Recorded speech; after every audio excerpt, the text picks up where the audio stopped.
Now, these years are very interesting years because 77, 81 is kind of the period is, and I know you don't like the term, nor do you consider yourself one of these artists, but this is the disco. Oh, no, I don't. I never said I didn't like the term.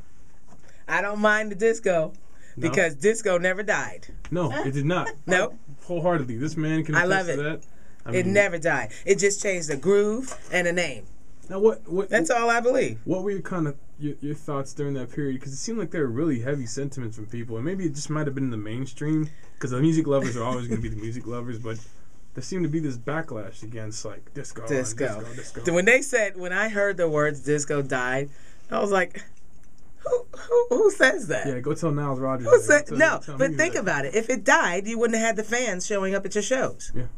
If it was gone, you understand what I mean? I mean, why would you say that just couldn't come out right? It didn't come out right. And I think by saying, what do you mean? We really never really got an explanation of what you mean disco is dead. Right.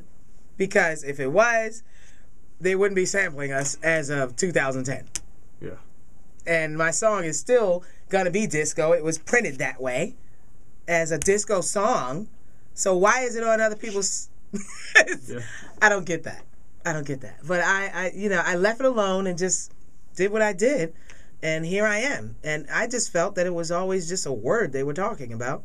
If you don't want to name it disco anymore, name it something else. Right. Why don't you just say dance and hip-hop? Because that's really where they're putting it. Yeah.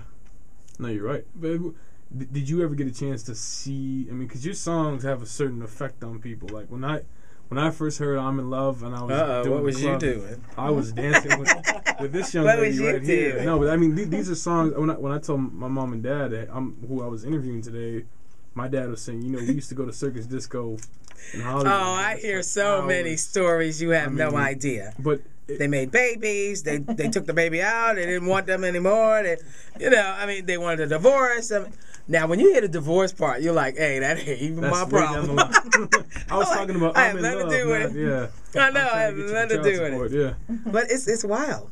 Would you ever get to go to a club and hear your music played and you're kind of in the shadows and like, wow, this is amazing to see? He'll even tell. My husband will tell you. I have when I hear myself, it doesn't like really faze me as much. I'm just happy to hear it. I don't trip. I don't have time to trip. Because I don't know what tomorrow's going to bring. Remember my mom's words, Right. So it's like... It's a beautiful thing. It's good to know that I'm still there. A lot of times I even ask my husband, we'll watch TV and we'll see some other artists, and I'll go, wow, I should be at the BET Awards, or I should be... Really? You think they still love me like that? I'll say that to him, and he'll look at me and go, do you know how many fans you got? I don't trip about that. So when I hear me in the place, I might even get up and dance a little bit on my own song and start singing it while I'm dancing. And then the people are going, do you know that that's her right there? And some of them are freaking out. And I'm still getting down because I love music. So I know that sounds strange, right? No, it doesn't at all. But I think, do you kind of attest your longevity to your not kind of being in that group of people who were really feeling themselves? And doing things? Yes, I do. I'm glad I wasn't in that category, but at the same time, I learned from them, and a lot of them are still going to be, within my peers and right. My moments of things, working together with them and praising them and wishing them well, long life, and all of that. And a lot of them we lost, but.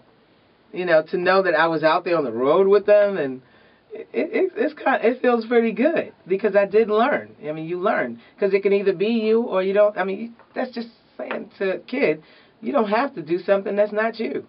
Yeah. And it didn't have to be me. Even if my parents wasn't there, hey, maybe I would have tried a couple of drinks or something. But the other stuff they was doing back, I just couldn't. It wasn't me. I was already nutty enough, I thought. I was a quiet nut, right. But I was nutty. Oh, yeah, they'll tell you at school. Yeah, I played the cards in the school. I was the class clown. You'll hear that from the classmates, And then you hardly knew them when you became who you are. And then they're like, oh, we hung out with her. And then, so it's that kind of thing I had to go through. So I stayed to my shell. That's a great foundation that you had. I mean, because as soon as fame hit, it was like, oh, I already know who I am. Yeah. So now let's take this on the road. But I'm still Evelyn Champagne. I'm still Evelyn. Right. I'm still Bubbles, as I'm called. Which is from where Champagne Which arrived. is Champagne arrived, yes. But I know who I am. I'm a lady. I'm a lady. I'm a woman now. Mm-hmm. I just turned 50, thank God. 50 and fabulous. Very proud. Yeah, I like that. 50 and fabulous. We should put that on a T-shirt, honey. I'm going to wear it every day. Steve Harvey said that. I like that. But it works. But, I mean, you think about it. You go from a Cinderella story. No, it wasn't a Cinderella story first. It was just being you, still being you, regardless. And then you're going into a local band. And then your expectations are, okay, I think we're going to be a band. You know, me and the band's going to be in lights. You know, it didn't happen that way. Everybody had their own things to happen things happen for a reason. That's the word. You know, the sentence. Things happen for a reason. I was snatched and, you know, was heard. And here I am, 30-something years later. 33 years. So, I mean, it's just the way it go. Life presents itself the way, you know, God gives us. So, you know, do you feel like today, like, you have the equal obligation to just do you? I mean, it's do me, but at the same time, it's try and still hang in there if you want to hang in there. And I want to hang in there. It's just that I cannot subject myself to something that is not me. Right. Which is in all forms of music, you know, different forms of music. I'm not a rapper, no. But if there's a rapper that can rap really good and has respect for me and himself and my fans, and remember I said my fans, because I have to respect my fans regardless of what I'm doing. Because they can easily go, you know what, Evelyn done changed her ways, we don't like her anymore. I've seen that happen to some artists, and it's just, you just don't do something that's not you. I don't want to subject myself to going backwards.